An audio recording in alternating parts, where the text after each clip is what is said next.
swirling clouds of hydrogen and helium, the basic elements of the universe. And from these gaseous clouds, other matter was created.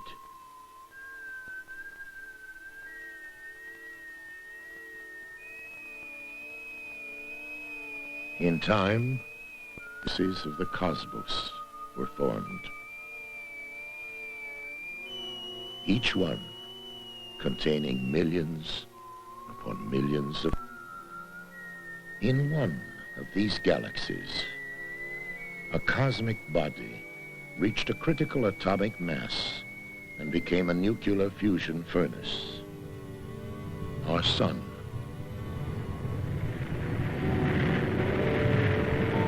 The brilliant flares rose 150,000 miles above its gaseous surface. In orbit around the infant sun, there appeared 9 planets, together with a bright entourage of moons, comets,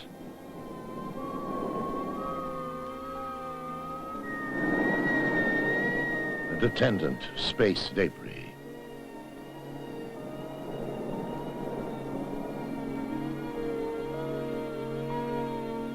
Among the planets is our own, the Earth, the lone body of our solar system that is capable of sustaining life as we know it.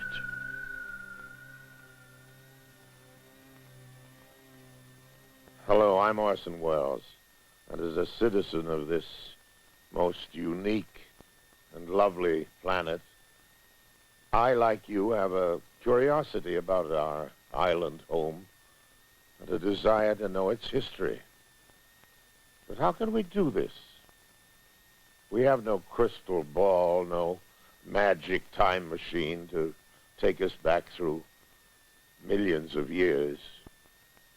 We only have what is here today. But there is a place, a great and natural geological laboratory that can tell us much of what we want to know. It's also a place of incredible beauty, a perfect setting for the telling of such an epic story. The Grand Canyon.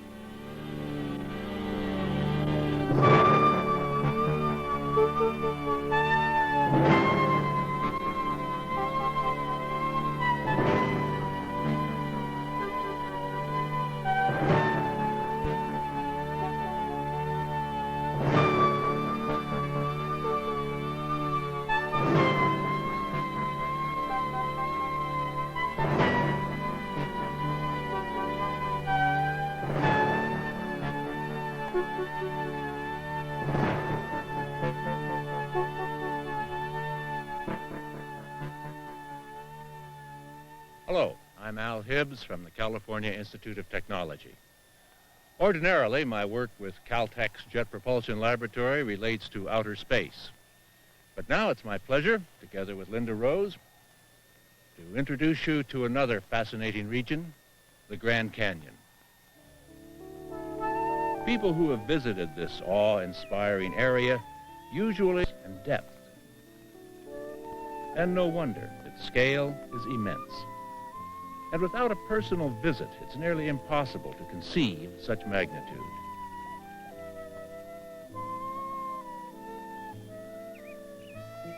Viewed from atop the rim, a mule train winding down the Bright Angel Trail looks like little more than the proverbial line of ants. Park visitors riding the mules feel humble and engulfed by the enormity of it all. The same feeling holds true for those hardy adventurers braving the mighty Colorado River at the bottom of the canyon. Their sensations are all the more heightened by the close proximity to a natural, powerful force.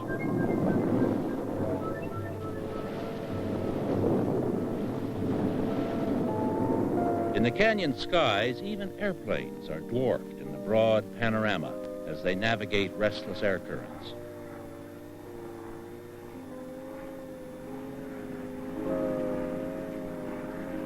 tiny silhouette specks against a monumental background. Large enough to create its own system of weather, large enough to be discernible from outer space. This awesome spectacle dates back only a few million years. This region then was quite different from what it is today.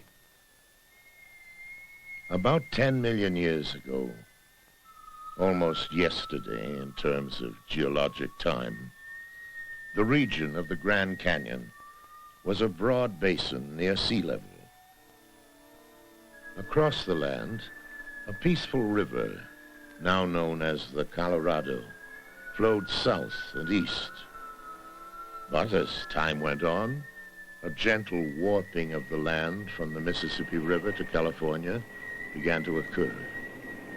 In the process, the region of the Grand Canyon was uplifted, and the river flowed faster, cutting and carving its way downward through the geological layers of eras past. The result is displayed before us today in multicolored splendor, a vision in stone of more than 2 billion years of the Earth's most fascinating history.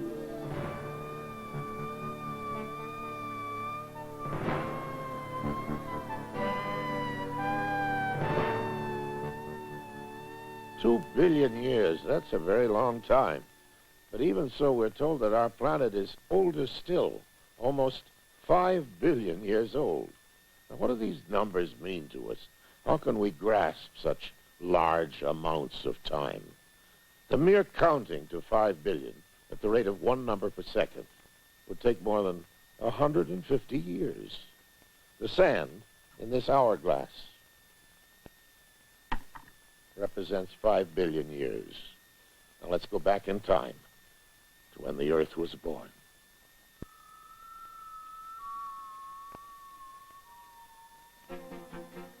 At birth, our planet was a molten ball of fire. The surface was aflame with crimson fountains leaping miles into space. Rivers of fiery lava poured in searing floods as the young Earth quaked to the sound of thousands of thundering volcanoes.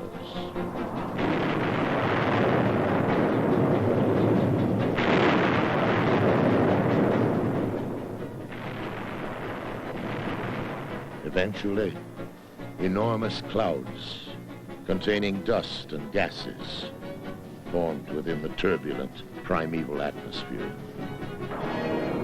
And from these clouds, the rains began. Age upon age, the heavy rains fell in countless deluges upon the hot earth. In time, the falling waters quenched some of the fires, and slowly, the surface of our planet cooled and hardened.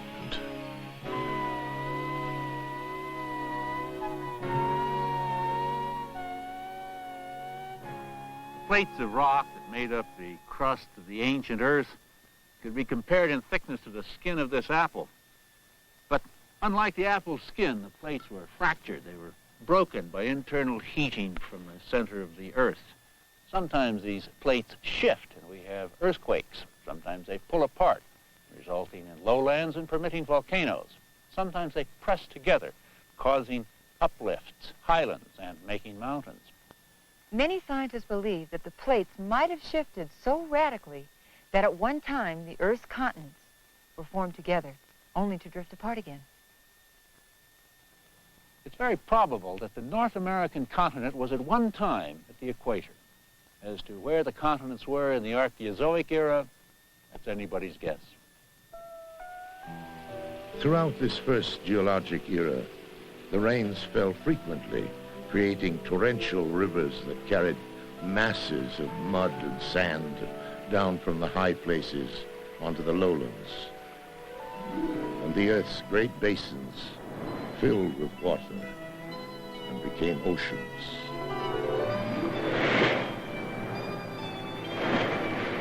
In the region where the Grand Canyon is located today, river sediments formed a low, flat land. Eventually, the mud and sand hardened into layers of rock. Next came a compression of the rock layers that squeezed and folded them into a mountain range, reaching some 7 miles into the ancient sky.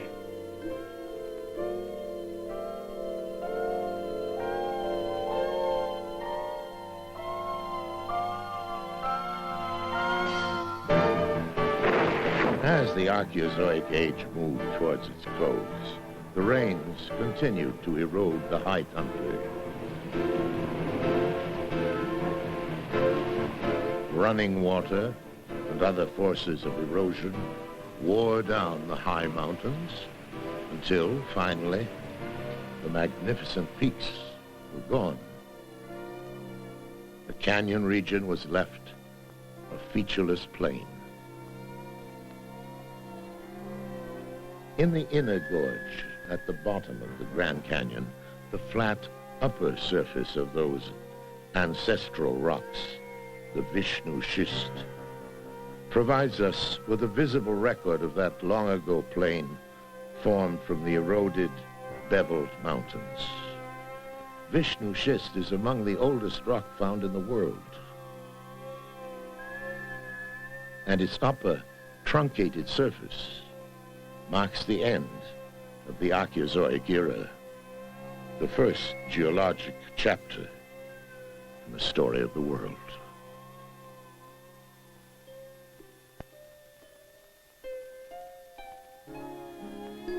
The second chapter of the Earth's chronicles, the Proterozoic era, began more than 1 billion years ago.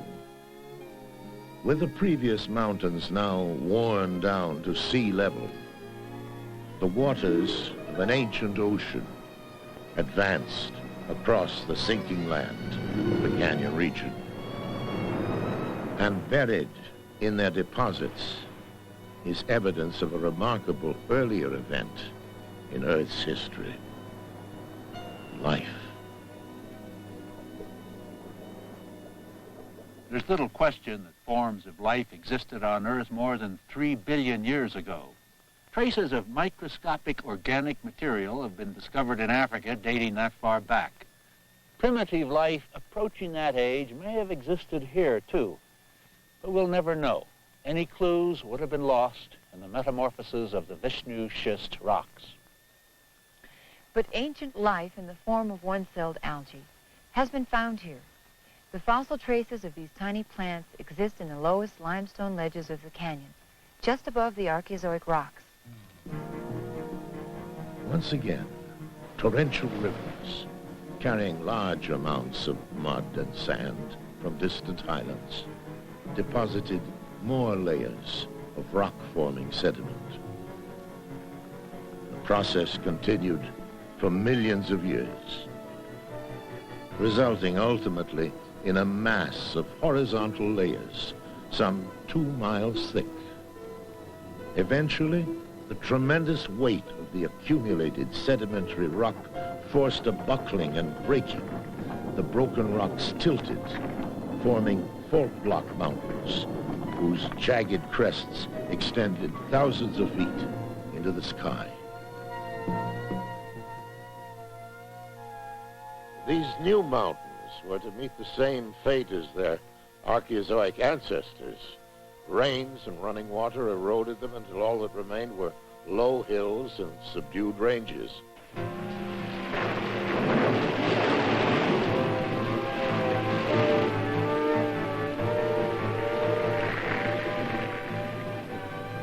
So it was that nearly 600 million years ago, the second era, the Proterozoic, came to an end.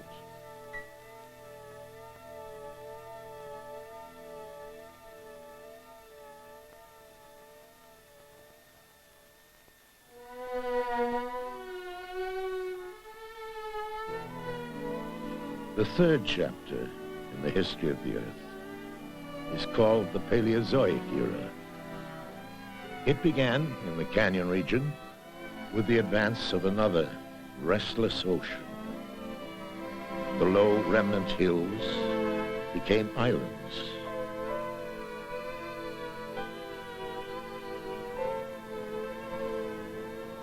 As the sea advanced even farther, the islands were submerged and buried by sediment on the seafloor, leaving only marine deposits to record the secrets of the past. But beneath the white-capped waves, something exciting was happening. A new kind of life appeared. Primitive sea animals. Among the first were the trilobites, crab-like creatures of a group that thrived for more than 200 million years before they became extinct. But the early ones left a record of their existence in the form of fossils, many of which are found in the mud rock of the Bright Angel Shale.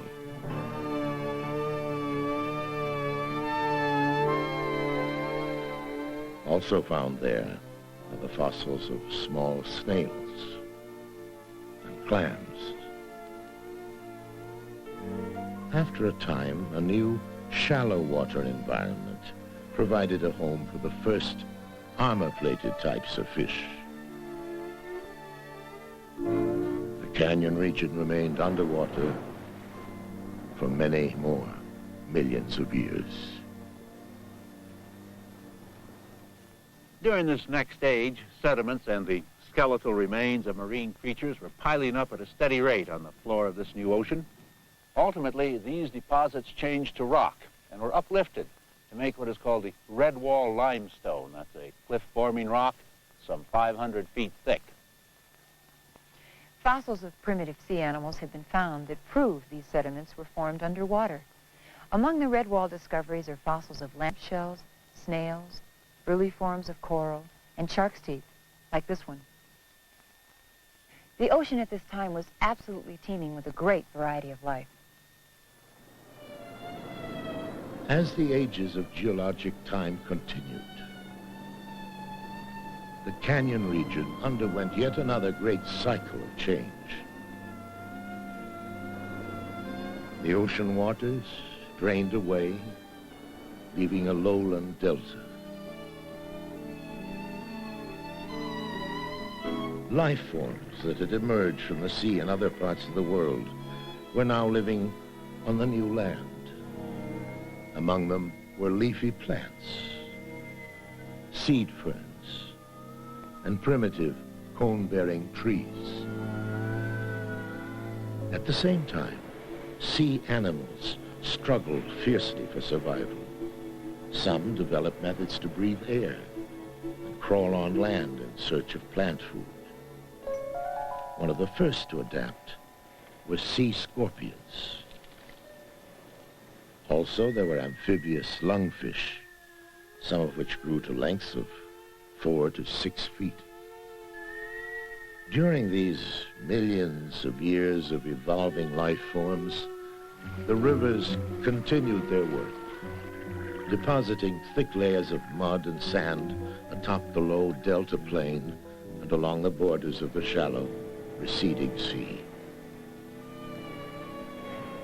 The results of this sedimentation are in the red rocks of the Supai group and the layers of the Hermit Shale. Together, these two stratified rock formations make up 1,100 feet of today's Grand Canyon walls.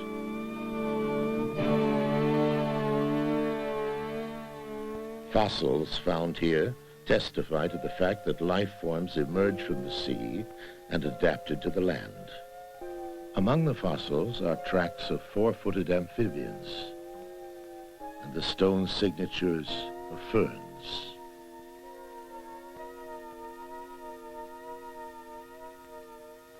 And conifer fronds. Finally, shrinkage cracks in dried and hardened mud layers tell us the story of a drastically changing climate.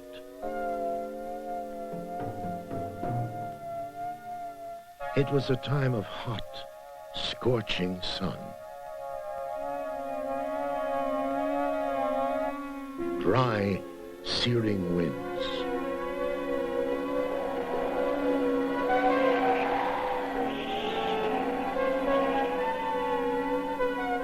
And long droughts.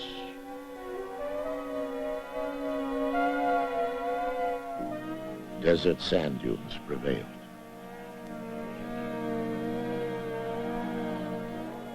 Rainwater, though scarce over this 25-million-year period, cemented the desolate dunes into layers of stone. Their flowing patterns are seen in the Coconino sandstone, along with the clearly preserved tracks of desert-dwelling reptiles. Once again, the canyon area was submerged.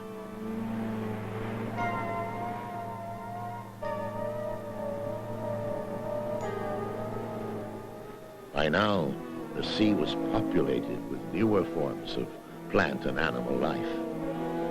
Modern-appearing sharks swam in the shallow ocean water. Beneath them were colorful corals and sponges. The seafloor was vibrant with the likes of clams and snails and sea urchins and exotic crinoids, looking very much the same as they do today.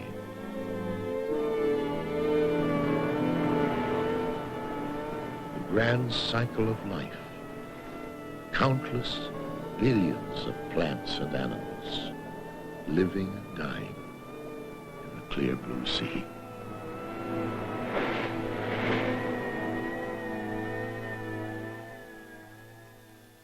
The remains of these later Paleozoic life forms are found in abundance among the Toroweap and Kaibab formations, the top two layers of the Grand Canyon. And this amazing variety of fossils proves not only that this area was again underwater, but that some of these sea creatures were beginning to evolve into modern forms. When the Kaibab Sea withdrew, it marked the end of the Paleozoic era, the third great chapter of geologic history. Well, we've come a very long way to get to this point, more than 4 billion years. We've seen a vast number of changes as Earth has evolved and life has evolved upon it. And now that we know of our distant past, can the present be far away?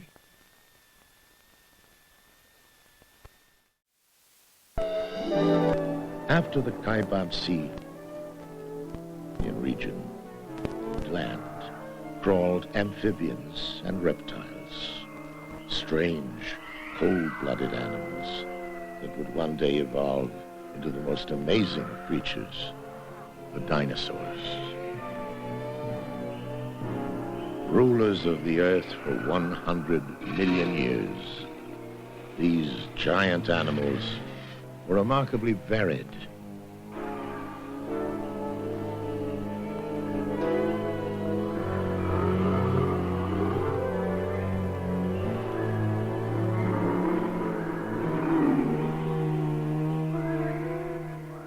Among the earliest of the North American dinosaurs was the 15,000-pound Stegosaurus, whose fearsome-looking armor plates belied the fact that he was actually a gentle plant-eater. Much larger still was the Brontosaurus, a 70-foot-long behemoth who was probably forced to live most of his life in the swamps, where the water helped support the weight of his enormous 60,000-pound body.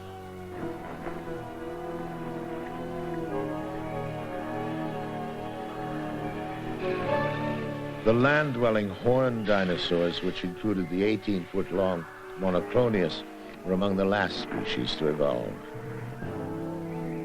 Tyrannosaurus rex was the king of the ferocious meat-eaters.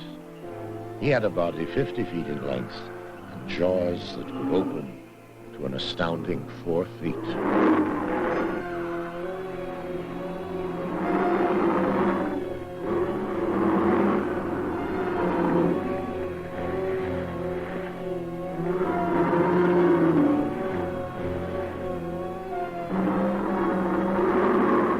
Above these strange beasts flew winged reptiles. The largest was the pteranodon, a fish-eating reptile whose wingspan reached 27 feet. At the height of the reign of the dinosaurs, the Earth's surface was fractured and tilted in the region of California and Nevada. It created a magnificent new mountain range, the Sierra Nevada. But rain clouds, which had formerly moved in from the Pacific Ocean, were now blocked from the area north of the Grand Canyon. These rainless skies resulted in a major climatic change there. Sand carried by the winds buried the land to the north, forming the rocks of today's beautiful Echo Cliffs, Vermilion Cliffs, and the White Cliffs. These sand dune deposits eventually covered the entire canyon region, and once again, it became an arid and forbidding desert land. As the years passed, the sand dunes were cemented into colorful rock layers, now known as the Navajo sandstone.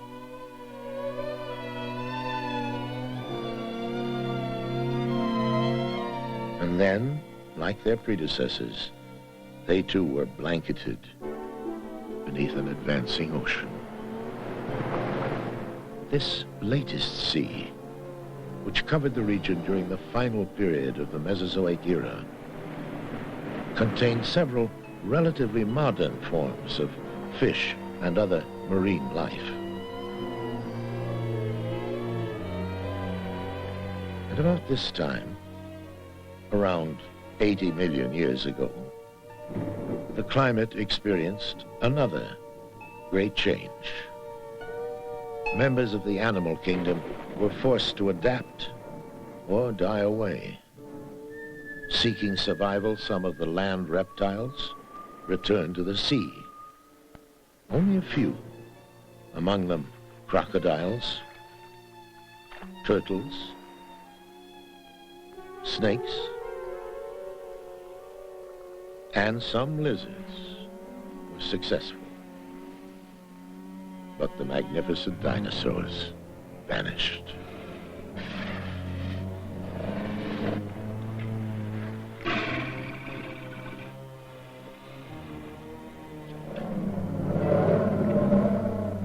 The mystery of the dinosaurs' extinction remains to be solved. Some would say that vast stretches of what had once been dinosaur country became too cold, or that early egg-eating mammals interrupted their reproductive cycles.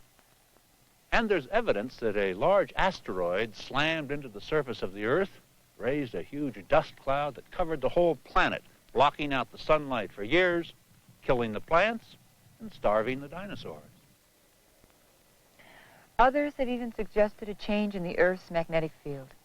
But whatever the reason, the thrilling age of the dinosaurs and the fourth chapter of the Grand Canyon Chronicles drew to a haunting close. Time, and more time.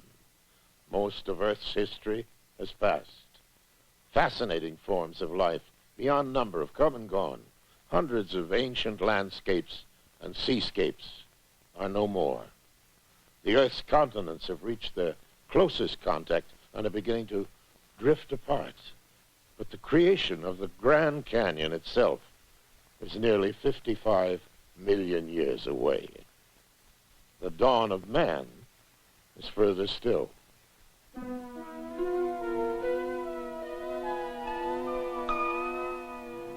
Chapter 5, the Cenozoic era, began about 65 million years ago. With the late Mesozoic sea long withdrawn, the canyon area reappeared as a broad plain. Sediment-filled rivers flowing down from the faraway mountains carried sand and mud into the lakes and swamps that dotted this latest plain.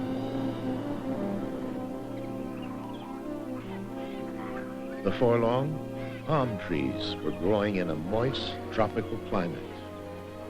The land was becoming alive again, this time with new and different forms of animal life. Mammals.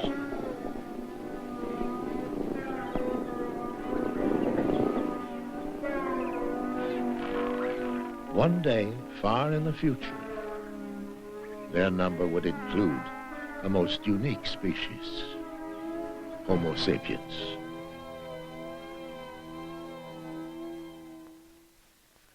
Although there is some evidence that mammals were present during the latter periods of the Mesozoic era, it was during today's Cenozoic era that this rapidly evolving life form would become dominant.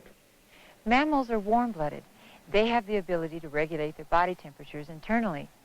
So unlike the cold-blooded dinosaurs and other reptiles, mammals are able to withstand drastic changes in the Earth's climate.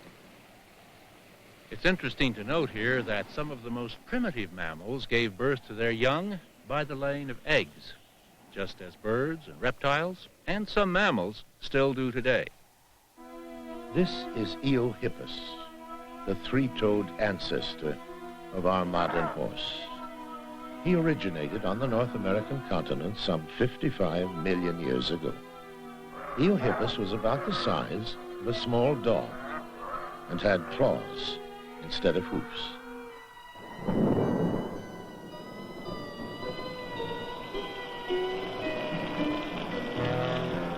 Baluchitherium was the largest mammal that ever lived, reaching a height twice that of a modern elephant.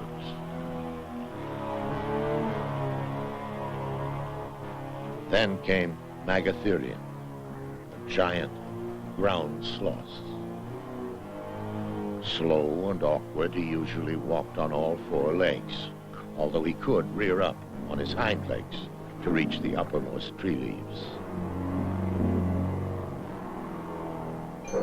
If Tyrannosaurus Rex was the fiercest of the dinosaurs, he had his match in the prehistoric saber-toothed cat, Smilodon. Armed with large, curved teeth and sharp claws, Smilodon could kill animals twice his size.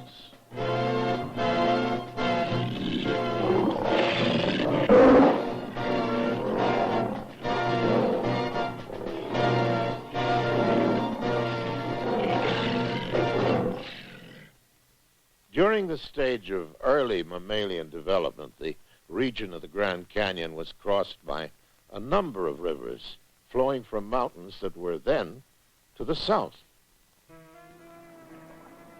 These rivers and other forces of erosion swept away all the Cenozoic rock layers along with most of the underlying rocks of the Mesozoic era.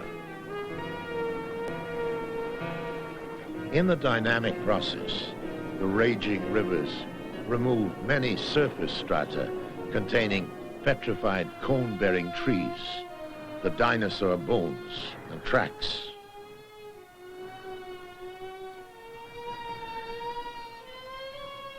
Time and storms. Time and water.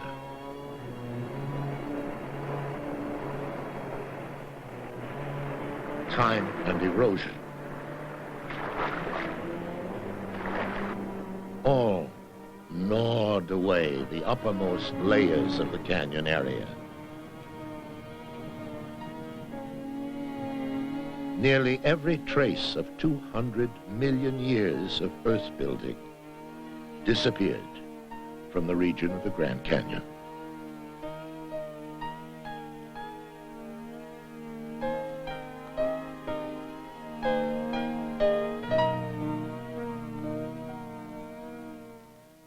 At this point in our story, the time is 10 million years ago, and the sand in our hourglass is fast running out. Early man has yet to appear on the face of the earth, but the beginning of the creation of the Grand Canyon is now at hand.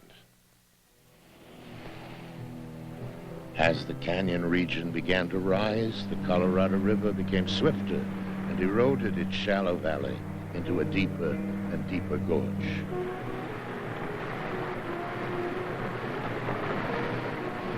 The ever downward cutting river began carving its way through the Paleozoic limestone of the Kaibab and Toroid formations, then down through the Coconino sandstone.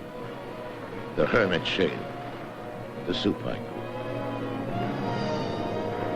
More than 300 million years of history were exposed after the river cut through the ancient, sea-deposited Redwall limestone.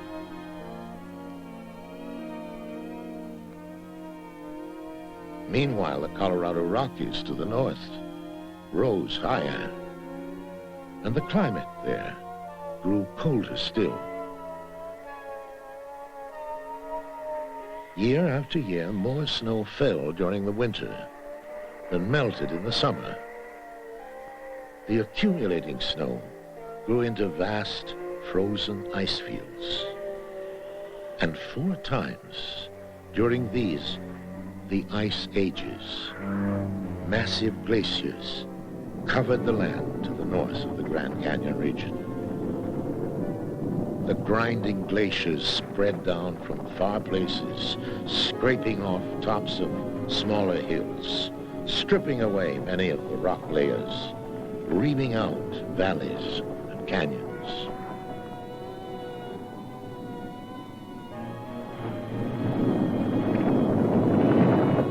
Between ice ages, the climate became warmer, melting the ice fields.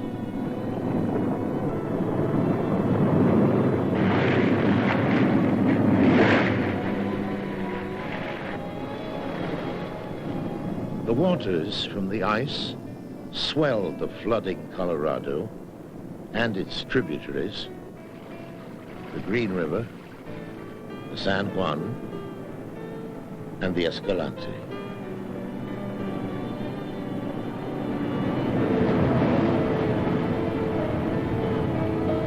By sheer power, the raging Colorado River cut relentlessly into the lowest rock layers of the Grand Canyon.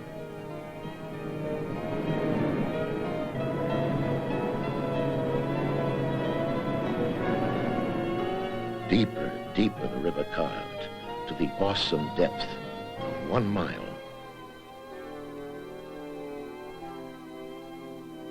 Where it finally revealed some of the oldest Archeozoic rock to be found in the world. And so, within the span of just a few million years, the ever-working Colorado River carved through more than 2 billion years of our planet's history.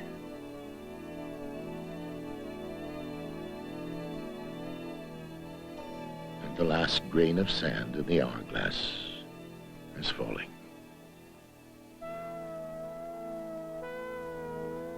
The never-ceasing forces of erosion continuously widened the canyon.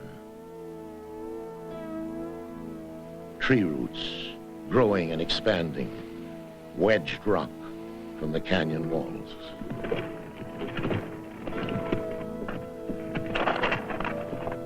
Contraction and expansion from cold and heat broke off more rock. Wind-blown sand with its blasting and cutting action wore away even more.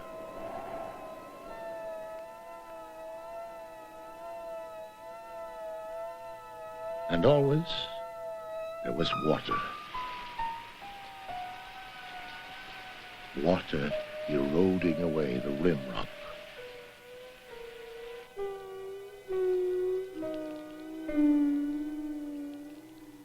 Water undercutting canyon cliffs, breaking off rock slabs, widening the gorge more and more.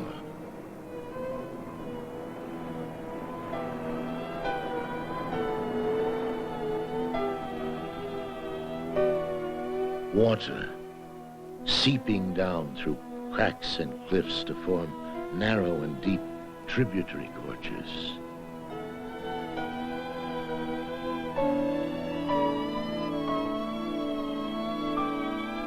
And running water in canyon streams, creating long and steep-walled side canyons.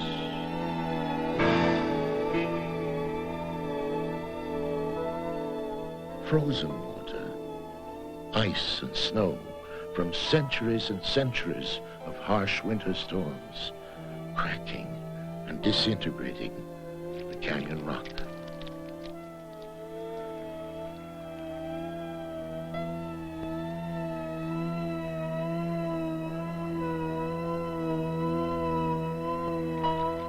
And still another force altered the canyon.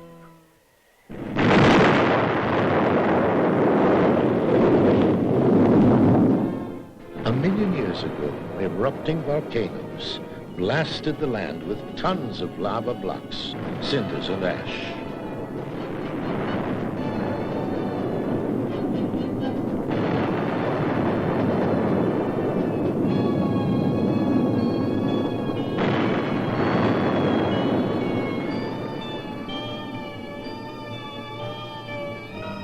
Rivers of fiery lava poured into the canyon, creating dams that long ago formed lakes. The violent forces of nature, always shaping, always changing the face of the earth.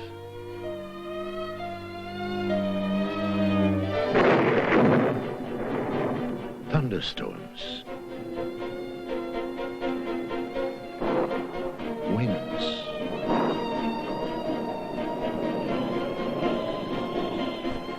summer cloudbursts,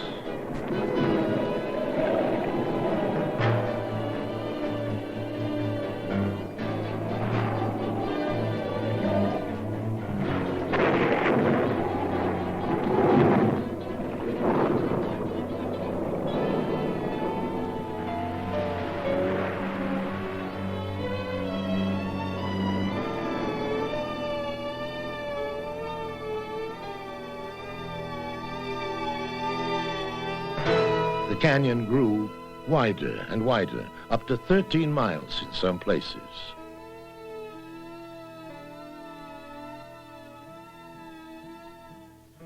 And the river kept down cutting. The awesome erosion continues to this very day.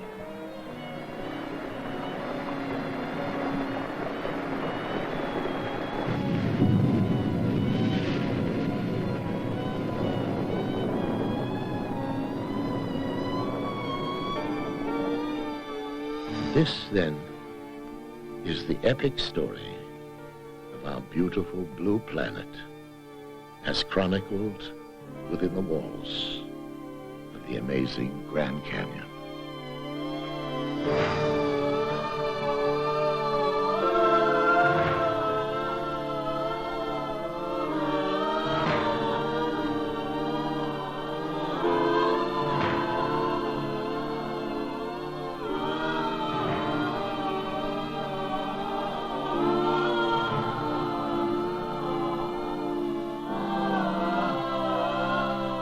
Nearly 5 billion years have passed. Together we've witnessed through the evidence found in a rainbow of rocks, a world of fire,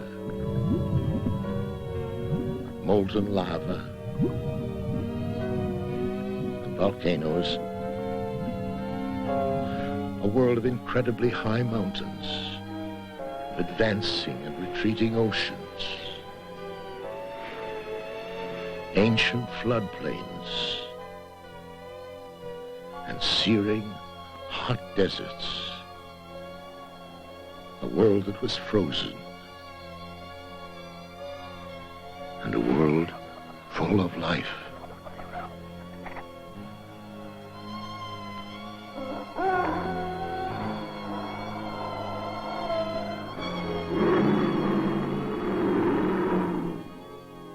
And when along this great continuum of time did early Homo sapiens, our ancient ancestor, appear?